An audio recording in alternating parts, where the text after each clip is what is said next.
Great. We do not have a handout this class.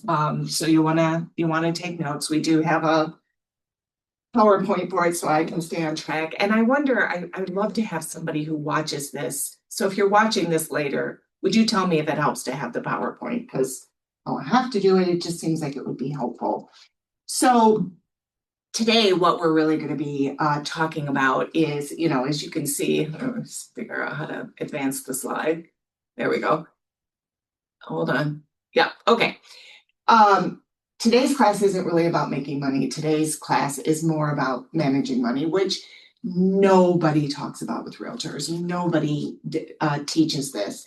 And there is not a realtor alive, I don't think, gets to be about their second or third year and has the biggest scare about taxes they've ever had in their life, because the first couple of years they were showing no income. By the third year, their income does much better. They've kind of paid off those things that they need to pay off, and they go from zero income to pretty, like, let's say 100,000, and they've paid no estimates, they've done no savings, and their accountant says, wow, great year, just gonna need a check for $40,000, and then you need to make a $10,000 estimated pay, and you go from, I'm finally making it, to I've just wiped myself out again.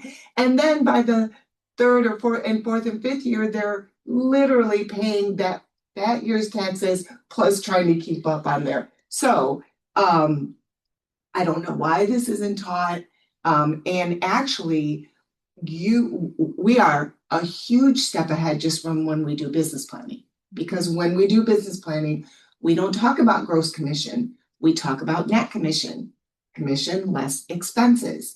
Nobody talks about that with an agent. Wow, you made $400,000 last year. No, your gross commissions were $400,000. So when we do business planning, we actually put you way ahead of most agents that don't even know the difference between gross commission and net commission. Don't think about what their expenses are, all of those things.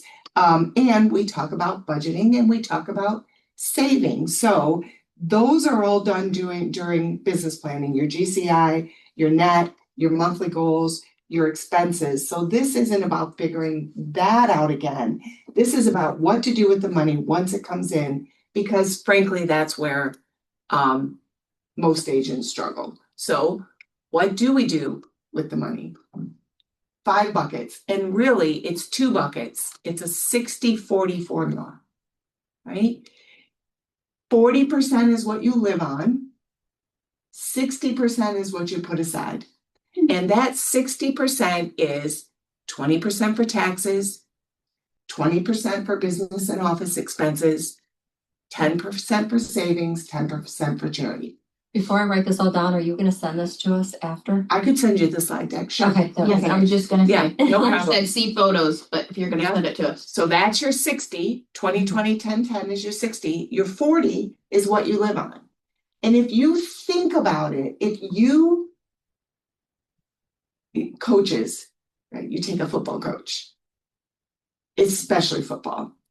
That coach doesn't want a kid who says, that makes sense, but that coach, a football coach particularly, wants a coach who goes, okay, coach, and just does it, right? Doesn't think it through, doesn't say, but what if they say, Bobby, I want you to da-da-da-da and da-da-da. Okay, coach, goes up and does it.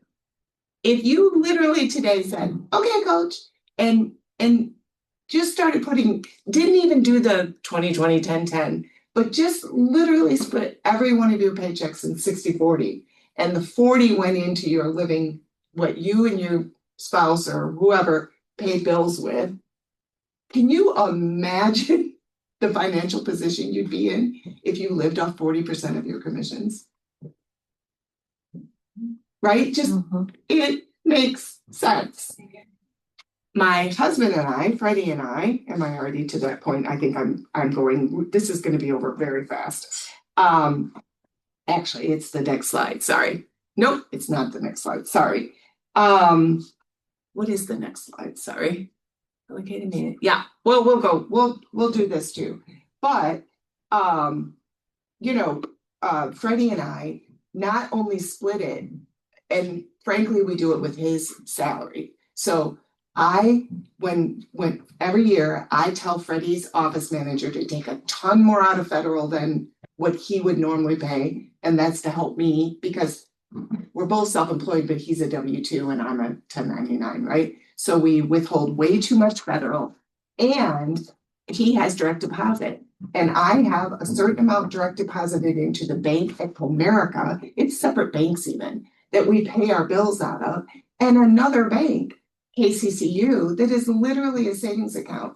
And because I pay all the bills out of the Comerica account, I only see that KCCU account once a month when I reconcile my statements, and I forget about it. And I'll look at it and be like, oh, yeah. So then when the accountant says, okay, September 15th is coming up, you need $15,000 estimated payment, I panic, and then I think, nope, we have that, right? So just literally splitting it the minute it happens and setting it aside somewhere where you don't even see it. You'd be amazed. You can live on the 40%. Then you get to the point where you don't say to your husband, I've got a $10,000 commission coming in. You say, I've got a $4,000, I got $4,000 coming in, and that's what everybody plans on. That's what the expenses are based on. It's brilliant. And if you don't save 10%, you don't give 10%, and your taxes aren't a full 20%, and your business expenses aren't a full 20%, that's just more savings for you because it's a savings bucket. Okay, Love it. that's the class right there. I mean, we're gonna talk about it some more and how to think about it. But that's basically the system. And when we systematize things, they happen without us thinking about it, right? We get where we want to go because we created a system that just gets us there. Can the ladies do that for us up front? And they put, Some in one account, some in another. yes, That's a I good don't question. know. That's a good question. and they have enough to do, believe If it's me, easy, could staff split commission check. direct deposit? They have enough to do. I'll ask. I know, but I Okay. don't want I don't Right. want them to add things to their to-do list. I wasn't thinking about you guys getting direct deposit. If they can't split it, maybe what you want to start happening is they direct deposit the 60, you get a check for the 40, you take it to your, maybe. And at that point, yeah, Yeah. that's still extra work, and I do not want them to do that. No, I mean, yes, it is printing a check, but okay, Yeah. but good question. Let me ask. I'm in support of this, so if I can support it, let me support it. Yeah, okay. So, when a check comes in, you don't even think about what to do with it, and that's the other problem. First of all, if we're only thinking instead of a $5,000 commission, I've got a $3,000 commission coming in. Then if we're thinking I need a new computer or we're budgeting that computer with 3,000, not 5, right? So when a check comes in, you don't have to think about what to do with it. You already know, you allocate the money immediately. This removes emotion, right? Emotion leads to often bad decisions, and systems beat willpower every time. This does not require you to have willpower of, I really should put some of this away, but it's gone. Right? Which is why they started back in the 90s or 80s and whenever they did Christmas clubs. Do you guys? I remember those. I do it every year still. Why I not? don't even have kids to buy for. Okay, but it puts the money away with no thought, no emotion, automatic system. Christmas comes around, you've got a $2,000 or $3,000 pot. Yeah, We use it to fly to Texas. there you go. That's smart. Okay. That's this. Yeah. That is this. You're doing exactly what we're talking about. Yeah. You're already doing it. Okay. I mean, for a different reason, For a but you're different reason doing for it, Christmas, right? It yeah. doesn't require willpower. It doesn't require planning. It happens automatically. And then you've got the money when you need it. So the other thing that we'll talk about really quickly, is assets versus liabilities. Have either of you read Rich Dad Poor Dad? You should read it. I'll tell you a story about Rich Dad Poor Dad. I read it. And Freddie and Teddy, so my husband's name's Freddie, he has a twin brother named Teddy, are not readers. So I got them each a copy of, which is fine. I'm a reader. They're not. Morgan's not a reader. I got them each a copy of Rich Dad Poor Dad to listen to in their car. And I said, when's the last time I asked you to listen to a book for me, right? So I really want you to listen to this. So Teddy and his wife were actually leaving town for a vacation. Freddie listened to his for a couple of days, was blown away by it, absolutely loved it, changed how we did a lot of things. But Teddy was on vacation.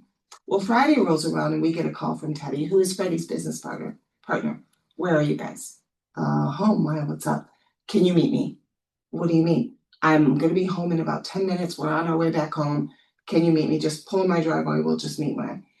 He was so fired up and changed by that book that he wanted us to meet him as he pulled in his driveway didn't want to go in and unpack first or wanted to, and like, Diane was like, I need to sell everything. I've got so much. I didn't even think. Matter of fact, I should they can listen to that book again. This has been quite a while. The basic premise of Rich Dad Poor Dad is a few things. First of all, Rich Dad Poor Dad is written by a guy named Robert Kiyosaki. Robert's mom and dad were good parents, but dad was a professor, mom was something else. Normal W-2 employees. Robert's best friend's dad was an entrepreneur, had a construction business, had a couple convenience stores, and this is in Hawaii. And what he was talking about is, I learned more from I had a rich dad, but they relied on their pension, they relied on Social Security, they didn't save, they didn't build, they didn't grow. And they were my rich parents. My poor dad was always,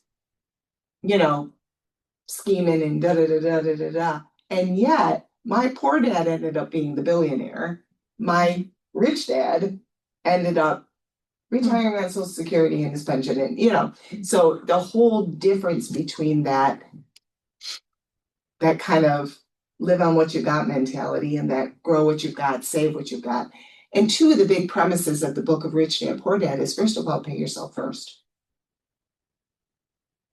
Poor dad, who became rich dad, if he owed money, but the rule was that the thing is, okay, keep 40% and only live on 40%. What if keeping 40% means I don't pay this creditor because I'm not putting that, Rich Dad was always pay yourself first. So that 60% goes in savings, even if the 40 left over doesn't pay all your bills. You figure it out. He would let his creditors mount up. He would not save. He refused to not save. Pay yourself first. That 60% is untouchable.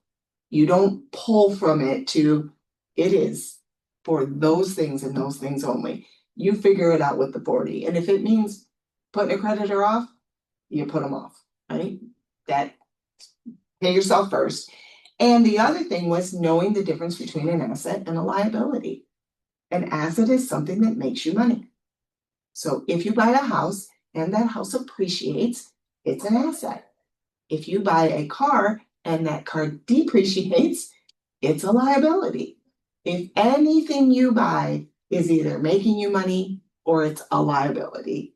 And changing that mindset about, right? So yes, you need a computer. A computer that helps you make money is an asset. Buying a new computer when you don't really need one, the other one was still made. That's not necessarily an asset. Buying 3 computers because you love it, just thinking of the different, and I shouldn't even use computers, right? Hobbies, all the this, all the that, all the things that we love to buy. Now, to me, travel is an asset. I grow when I travel. I learn when I travel. There's a little bit of opinion here, but really being careful as you're spending your money, thinking about, is this an asset? And that's what Teddy had this whole, everything I have is a liability. I don't own a single asset, and really put him on hellfire to change that. Sorry.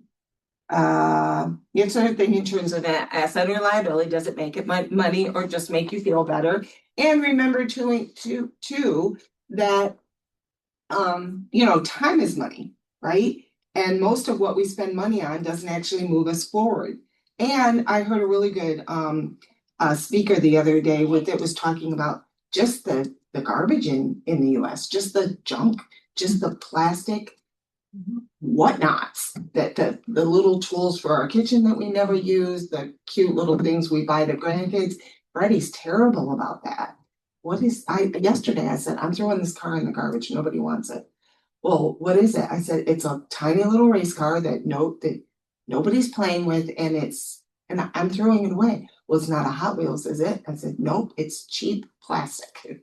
Okay, fine, no, but somehow it came into our house and it's going out through the garbage constantly. So just being better, and we work hard to earn our money, right? And then we trade it in for things that create more responsibility and not more freedom. So I feel like I am preaching to the choir a little bit here, but asking yourself all the time, is this building your business or just adding noise to your life, right? And then back to time is money. We want to remember the hierarchy of our time. There's a difference between being busy and being productive. You will see that a lot of times an agent will say, I'm busy, I'm just not making any money. And then you have to ask them, where is your focus really? Is your focus doing things for other people? Is your focus running around? Or is your focus money productive? So I won't say their name because I'm trying to be better and this is one of our agents who wouldn't mind me sharing this story about them, but I just won't say their name. Is very loving and caring of their clients, but found it is not you. I saw your face. Okay, right? Found themselves spending time doing nice things for their clients that wasn't productive, wasn't getting them anywhere, wasn't getting the house sold. You're not supposed to be running errands for your clients. You're a professional. It goes back to that fine line between we teach relationship, right? And if you can do something nice for somebody, do something nice for somebody, but their expectation shouldn't be that if there's water in the basement that you're going to run around to 5 different stores and find a dehumidifier. But there's handymen for that, right? Who also make money doing those things, and you're not making money doing those things. So thinking about the dollar productive activities, and we've talked about this before, the closest thing to a paycheck is a pending. So your first priority is, are my pendings buttoned up? Is everything done? Is everything accounted for? Are deadlines met? We just did a class on perfect pendings, so we know what that is. Our next closest thing to a paycheck is a listing. Is my listing price right? Do I need to get a price reduction? Is the marketing on point? Does the seller have realistic expectations? Is my listing leading to a paycheck? Which is why overpriced listings with non-reasonable sellers is actually a liability and not an asset, because it's not bringing you any closer to a paycheck. Next down is on the list are buyers. Have I gauged my buyers' motivation, and am I working with A buyers? And A buyers are willing, ready, and able. Very, very close, very close.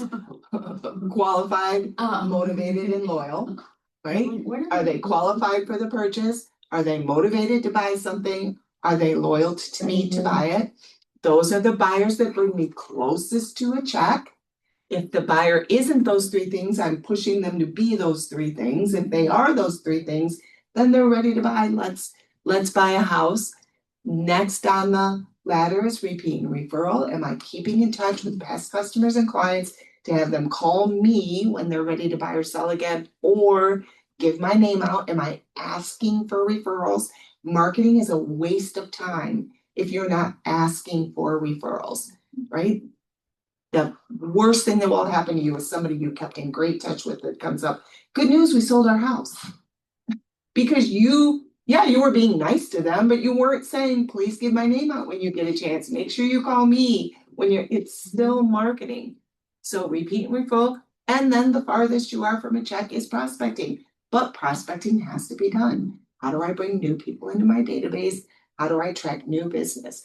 And it's not if I'm too busy with pendings, I don't have to do those other things. This is the hierarchy, but they all have to be done.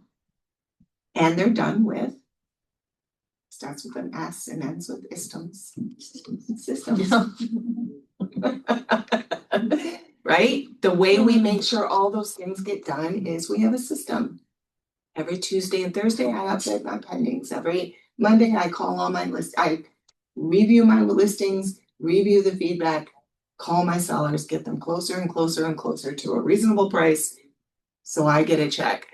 Every Wednesday, I reach out to each of my buyers.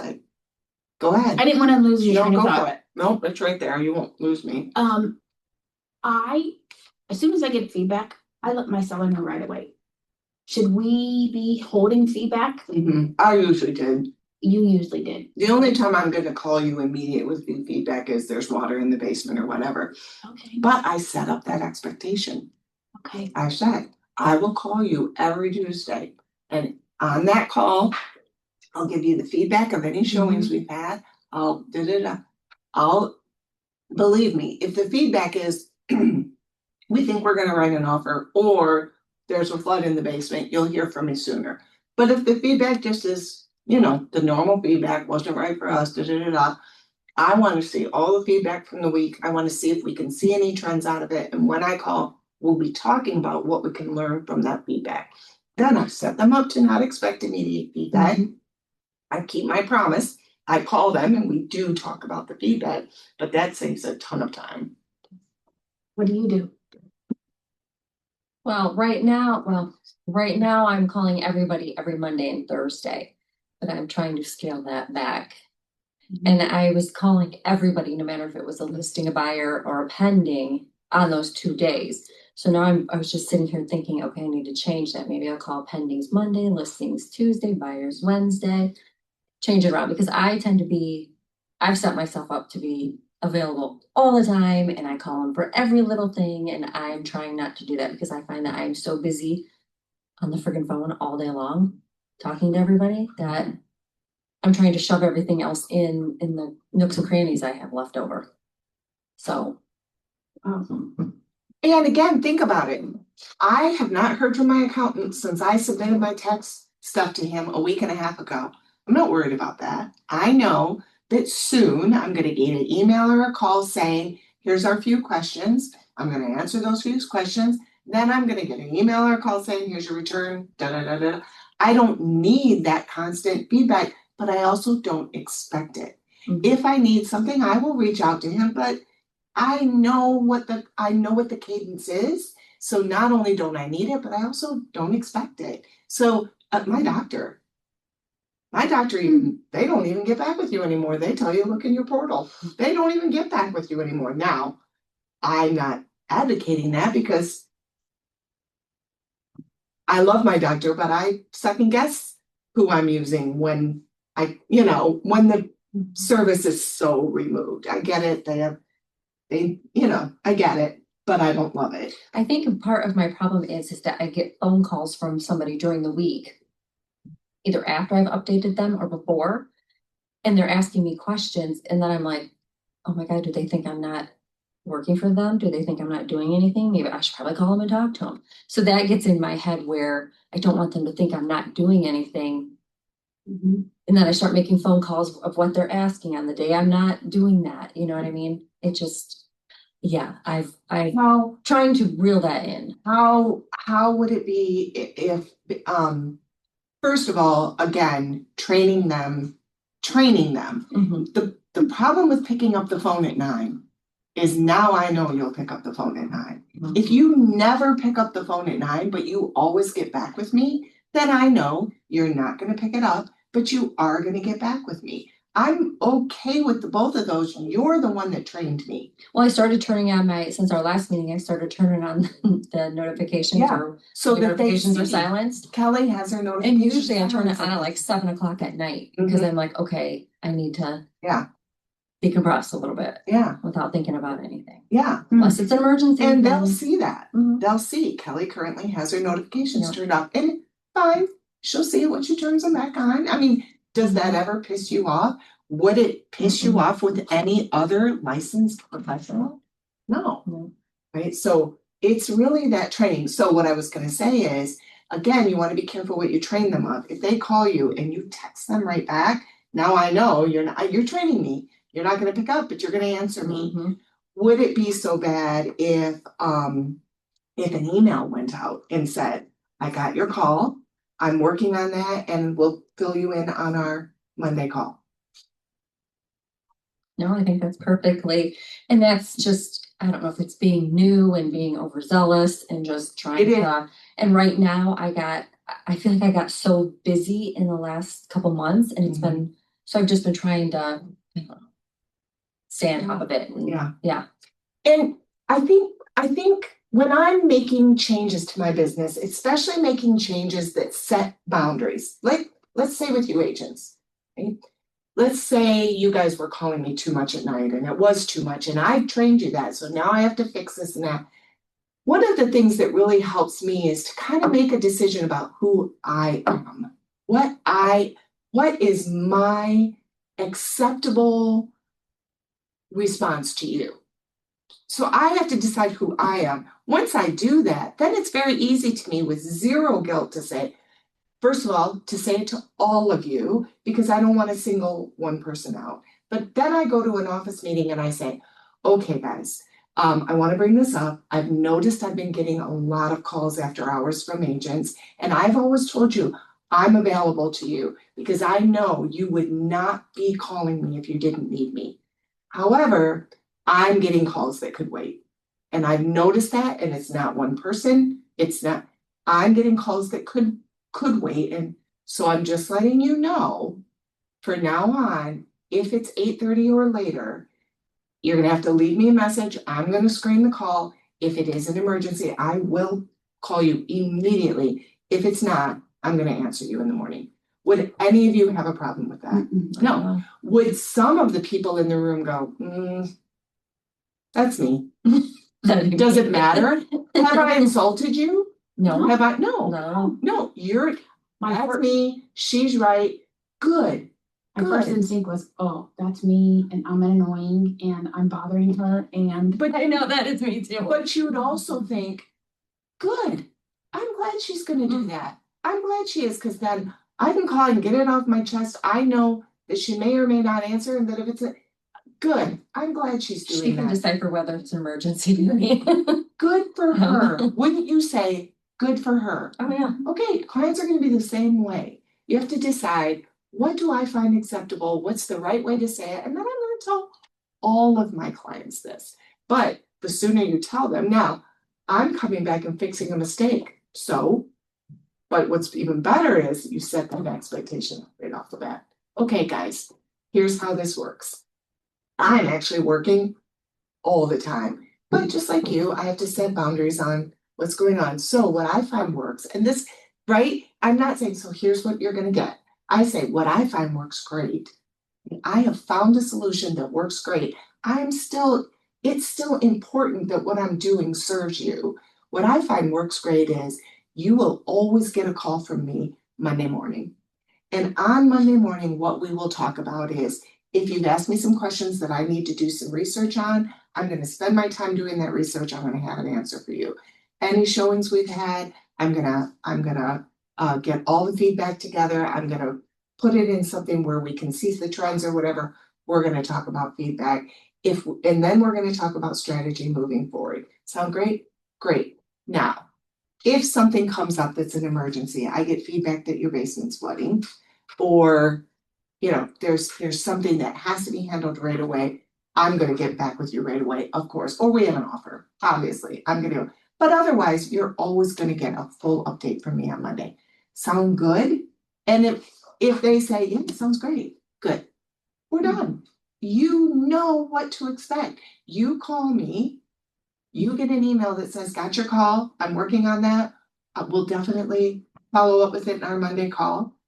I got exactly what I expected. And frankly, a little reminder. right? And I responded with email, which I know what's email next time, just email me, right? I'm serving. I'm not serving. And this is my little problem with my doctor, right? I don't know that you're still serving me. I can't read lab tests. I can't read a report. That's your job. I feel like I should get a quick call that says, got your results back, they're in your portal, you're good, we didn't find anything, nothing to do moving forward.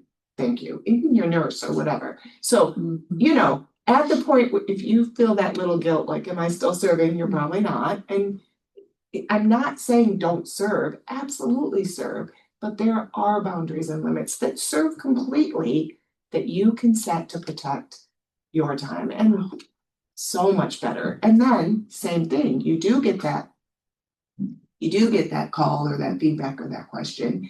You then have to also self-discipline yourself. Oh, I gotta, no, I don't have to do that right now.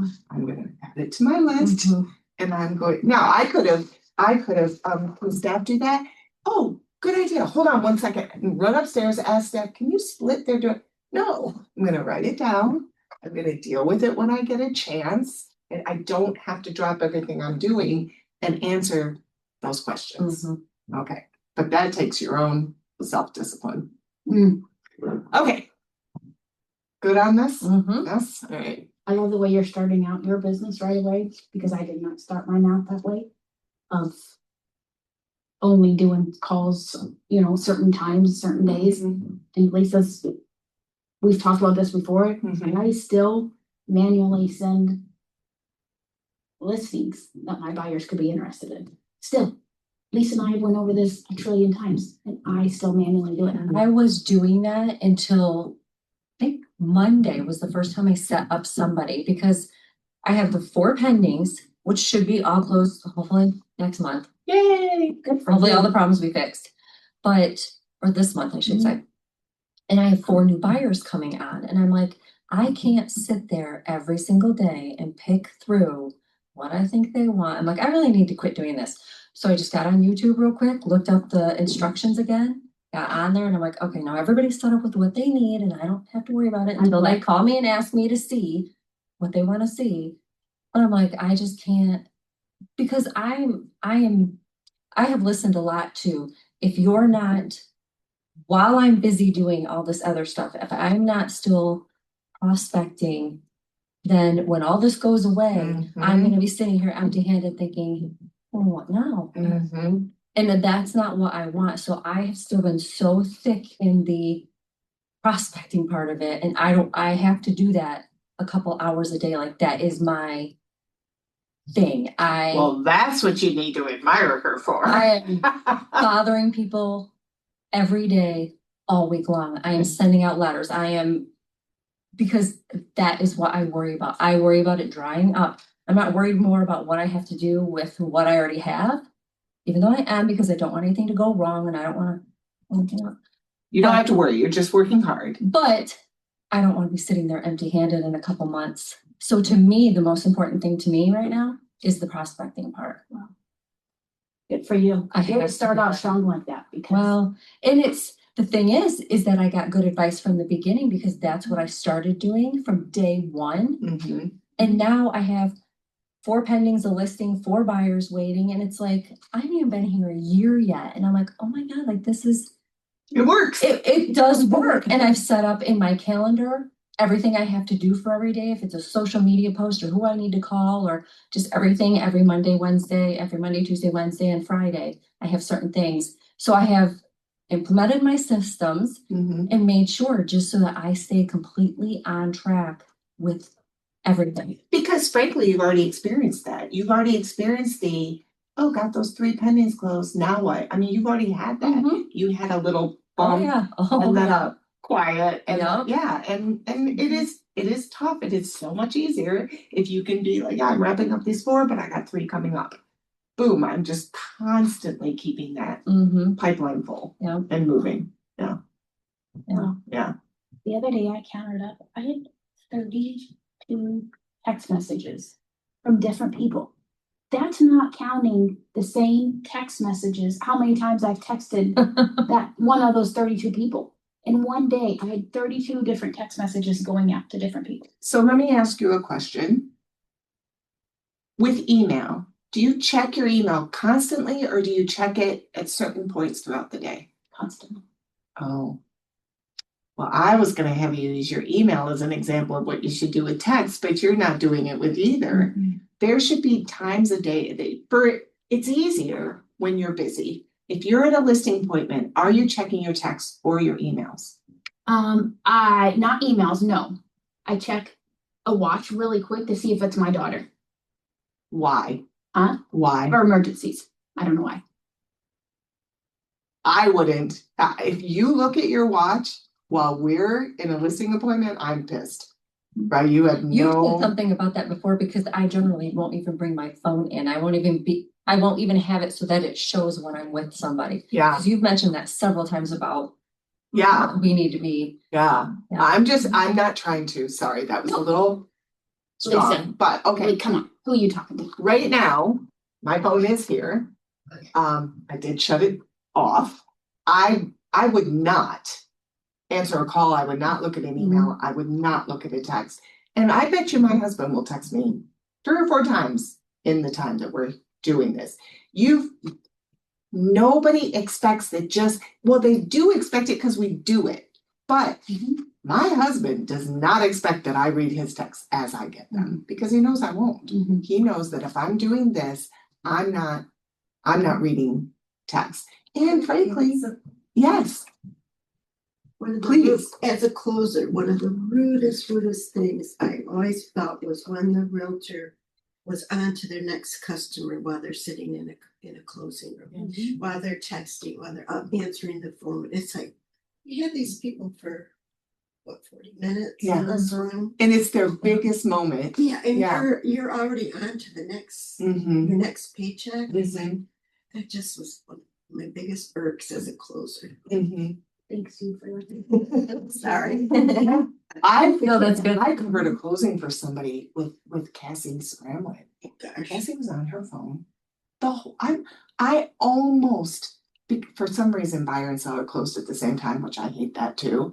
She was on her phone the whole time. I came this close to saying, leave the room. You know, like, why are you in here?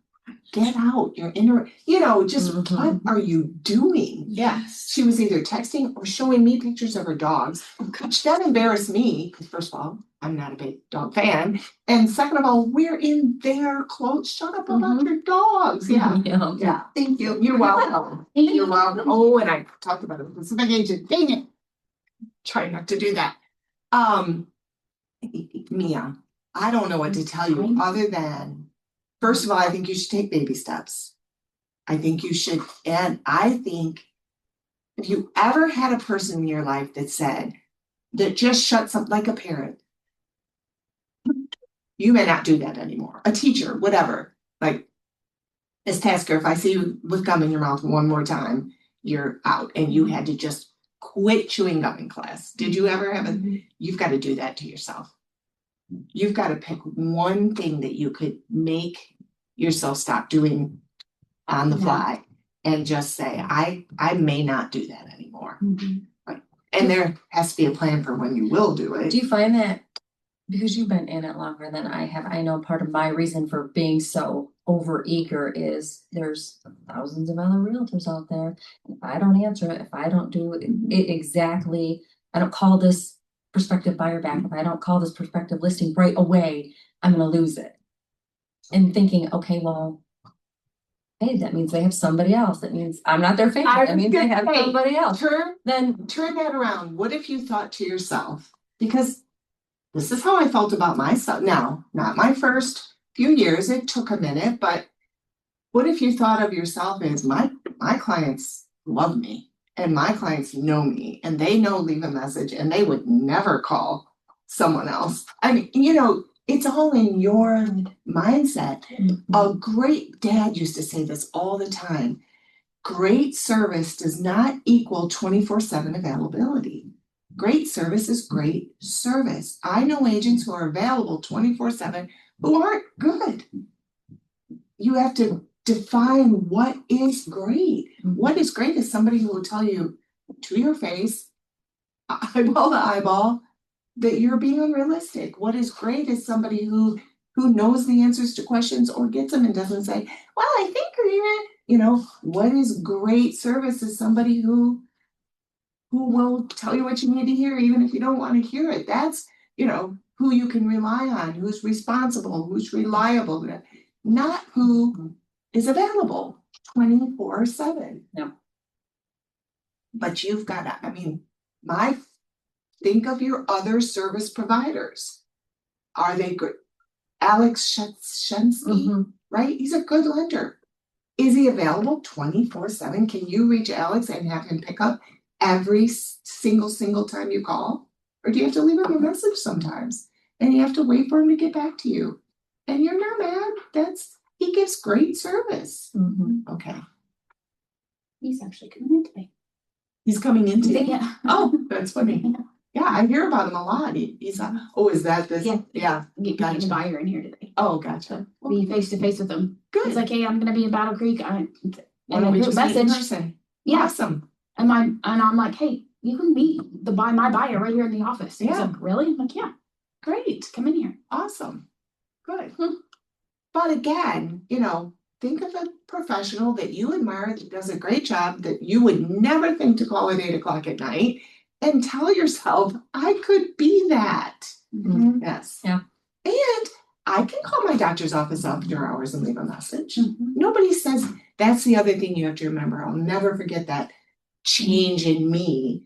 I looked at my phone and I was like, really? And then just something in my brain said, Lisa, just because they're getting it off their to-do list doesn't mean you have to take it on yours. That, yes, they didn't call me. Yes, they texted you at 10 o'clock at night because they didn't want to forget. They wanted to get it put down on something so it's there to do. Good, I asked Lisa.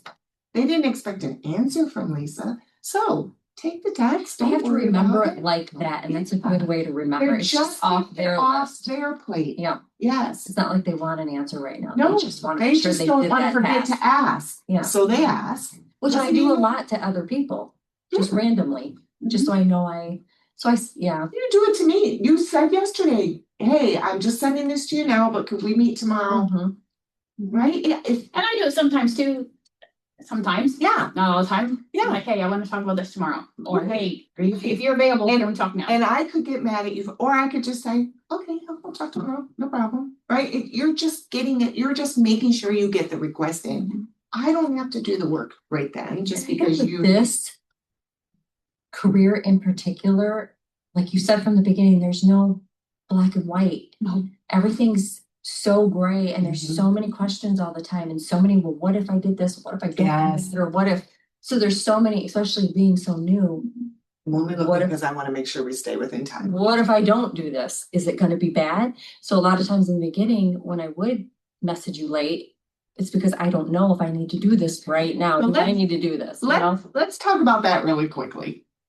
You both are good recipients for this information. Right. And you know, takes a lot to so No, I like to, this is good. I like it You too. cannot know every eventuality. I cannot prep you for every eventuality. So whatever it was you and I were talking about the other day, I was like, Mia, first you have to find out this, and this.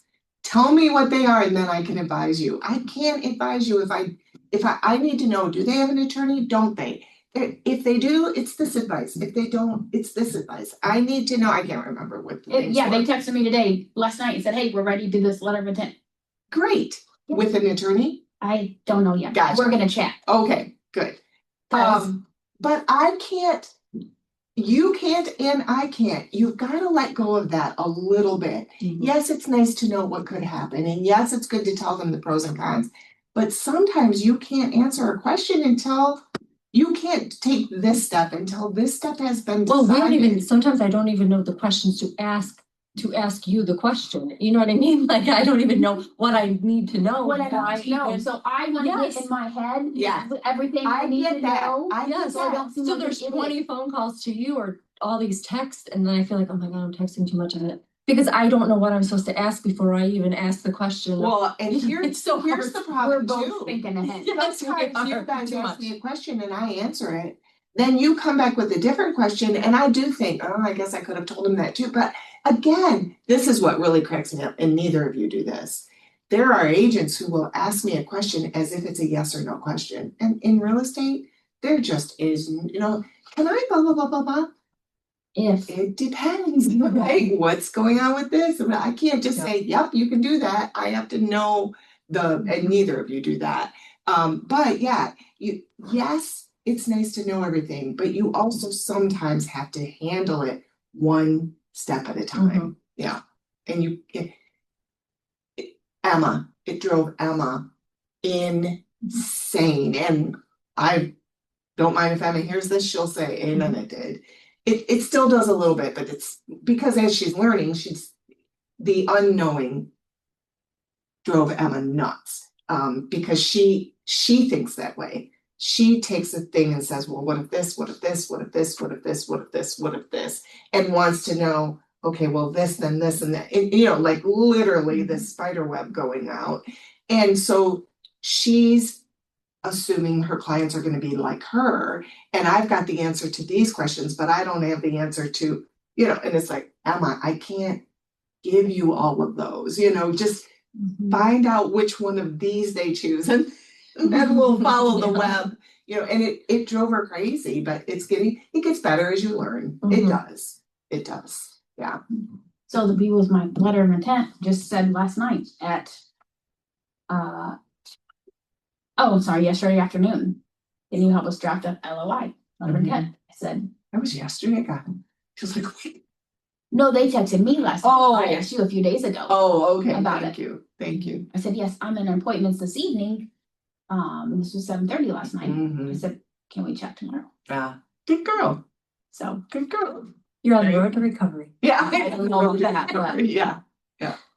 Well, I think you need to set little rules for yourself, and what I you'll do. do is no more calls after boom.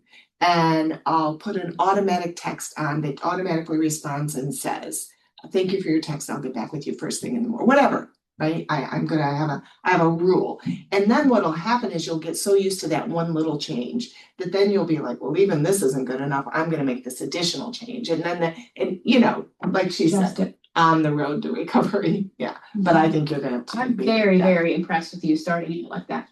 Very impressed. I have Good a job. really good teacher. I know. Well, Yeah. because she knows how it is to get 3 Mhm. years down the road and then want to be like that, and how hard it is to How hard it is to backtrack change. all those habits. And Yeah. plus, everybody here has said pretty much the same Mhm. when I talk to everybody. Even Emma, we've talked about wanting Yeah. to know everything. Yes. And she has told me several times, I want to know too, but you're not going to know. Yeah. So it's kind of Girl. given me a little step back. So she's kind of prepped me a lot. Yeah. But it's just, I don't know. I'm such a control freak that I want to know. I want to have everything laid out and I want everything to be perfect. And I'm finding in this, with the one where the septic and well drain field going bad, and then the next one we've been pending 3 times and it's FHA, and now we have to paint the whole house. We have to do all these things, and it's like, and then my seller's calling me, telling me he's gonna pull the listing if we don't close by the 17th, and I'm like, and then I step back, I'm like, okay. I mean, okay, Yeah. I can't, okay. Yeah. I mean, it's kind of Guess we'll getting to close by that the point because 17th. everybody has said you can only control so much. So Mhm. instead of getting mad about it or getting upset anymore, my reaction now anymore is, okay, if you don't want to work with me, you found somebody else, okay. Good girl. I just can't, I can't stress about it all anymore because I love doing this too much that I don't want anybody else on the outside to ruin it for me. Yep. Because somebody's gonna do that and they're gonna ruin it for me, and then I'm gonna be like, I don't wanna do this anymore. Well, and And I there's respect not that. an agent in this office that hasn't had a transaction where somebody treated them so badly that they thought about quitting the business. Oh, There's not an agent in this office that has not had that moment where they're like, I'm not doing this anymore. Mhm. Yeah. Or That's- dealing with another I was gonna agent. say, it's not always a client, sometimes it's another Sometimes agent. it's another agent too that makes you question. Like, So I have to say, I know there are a lot of agents out there, and I know I'm new and I'm not perfect, and there are things I have forgotten to do and whatnot. But I cannot believe how many bad, carefree, not getting anything done, agents there are. It blows my absolute mind that they're so blasé about things, or they just don't get back with me on things. They don't check their lenders. They don't know what's going on. And I'm like, how are you still doing this with Because this kind they- of They have a attitude? broker they can get a hold of whenever they need to, but they don't realize that you need to get a hold of your. I mean, when you don't have a broker sitting there coaching you and you're only getting your questions answers when you think you have Mhm. one, and nobody's saying, no, we need to do this, and Mhm. you know, it's that agent said to me, I can get a hold of my broker whenever I have a question. Well, like that So how do addendum you know we when I did, have a question. and you said technically it's fraud to do an addendum like that. And then I went back to him and I said, we can't do this like this. Yeah. Well, why not? I do it all the time. Oh my God. I'm like, Well, it's loan fraud. well, we don't And do your things like that buyers are here, so. committing fraud, and they know that you're leading them to commit fraud? Yeah. Yeah, that's his Aye. answer. He does it all the time. That's not how I want to operate. Sorry. That's not how I want to do things. That's not how we do things in our office. So no. Mhm. Yeah. I had an agent who's been in the business 15, 20 years, and she'll make sure and tell you that several times. And submit a offer on my listing and no pre-approval letter. Mhm. Tells me she'll give me the pre-approval letter tomorrow morning. Mhm. Tomorrow morning comes, I still don't have a pre-approval letter. I ask her for it. She's like, oh yeah, let me reach out to the bank. But let me reassure you, these buyers have bought with me many times and they have the Don't money and they Sure, have but if I it. get another offer with a pre-approval, Yeah. guess who I'm going with? Guess what? You got I- another offer. No, well, yeah, Oh. that too. And I got a pre-approval letter at 4:30 the next day with the wrong names on it. They got married and the lender did not put the The names don't match the contract. the names don't match the contract. And I'm like, sorry, I'm not accepting this. Yeah, I don't know who this person is. Yeah. And these names don't accept what's on the purchase agreement. yeah, Or those names don't go hand in hand. yeah, She's like, they got married. I'm like, and that. I said, but I'm protecting my seller. yeah, And this is not, they have Yeah. to go hand in hand. yeah. I had a set of buyers that one of the four get a little pissy because I wouldn't show them any houses without them being pre-approved. Well, why can't we just go see? And I used well, do you want me to call every seller and have them pack up all their stuff and and you don't even know if you can afford it. Mhm. And if you don't like it, then okay, go find Yeah. somebody that'll Yeah. show you a bunch of houses that Yeah. you aren't even approved for yet. Yeah. I do it one time. Yeah, Some people, I've Morgan heard said a that couple one, people say Morgan yeah. said that last week's Yep. class, I give them one, and I would suggest you consider that Just only one? because the one does help build rapport. Mhm. But the problem with one is now you've trained them. Now you said that. Yeah, now you set the expectation. So if you're gonna do one, you have to make it very clear. I mean it. It's one. You're right. They Mhm. call for the second one, you have to put your foot down and say, guys, remember, I said, we'll do one because it's important that we meet face to face and, build a relationship. But I meant it when I said we cannot continue looking. I mean, you're putting your foot down at 0. If you decide to change it to 1. Well, the You only have to reason put why your I foot said down. none is because I end up meeting them beforehand anyway. Oh, And then we talk Okay. about the pre-approval and I Well, kind then of you're prep good. them that then I don't take you it want back. to know how much you have to work with? Don't you want to make sure you are pre-approved before you're looking at houses that you could fall in love with this one and you may not even be able Thank to you. get it. And that's what you So- have to do as a real life example. Ask somebody for a story, and the story basically is, I can just make it up. The story is, you know what, I was showing these people houses and their credit was great, they were good to go, but they hadn't been pre-approved yet. We found the house that we absolutely loved, went to get a pre-approval and they didn't realize it, but a ex-employee of theirs had stolen her social security number and had run up a huge Nextel bill and never paid it, and she had a huge problem with her credit that she didn't know because she didn't do it. Somebody else. Mhm. So we need to get you pre-approved because they literally lost the house they wanted. Were perfectly qualified, but couldn't get it because that's what I find a horror story that actually, so that it's not, I'd really rather you guys, this happened, Well, luckily all 4 buyers are really young and they've never purchased anything before, so they are more than happy to get Good, approved before. good. So Haven't run into any problems yet Good. with any. Well, and the more you do it, the more confident you'll be in it. And that's the other thing agents don't understand. People follow your vibe. Yes. If you're confidently saying great, and you don't say it in a mean way, Right. we have agents who say, I'm not showing you anything. Well, I would not recommend that, right? But if you're saying it in a positive, confident way, great, terrific. Next step is getting pre-approved. We need to do that before we look at any houses because then the 99% of people just go, okay. Like they'll just do what you tell them because they can tell you know what you're talking about. And we always coach for that one hard person. But for every one hard person, there's 99 who say, oh, Mhm.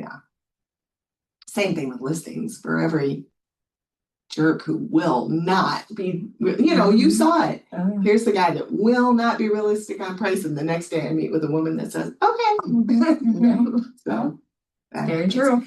Okay, Awesome. let's wrap this. Let's see, financial control creates confidence, confidence improves your decisions, stability reduces stress, and really that's what we're talking about. When we're talking about this controlling communication, it's to provide confidence, to reduce stress. It's the same thing with the money. If we I have a system with our money that puts this much in it gains confidence, it reduces stress, does all of those things. And I thought I had to leave this in here. This was a suggestion from ChatGPT, and sorry, movie quote girl. There's a silly movie about superheroes who aren't really superheroes. I wish I could remember the name of it, but they're getting training in the church, control your anger, or your anger will control you. So I had to leave that control your money or your money will control you. But it's true. It is true though. Well, now I have a recommendation for another book. Peggy stopped in my office the other day and we talked for like an hour and a half. She gave me 2 book recommendations. I'm like, I have a stack at home of books to read.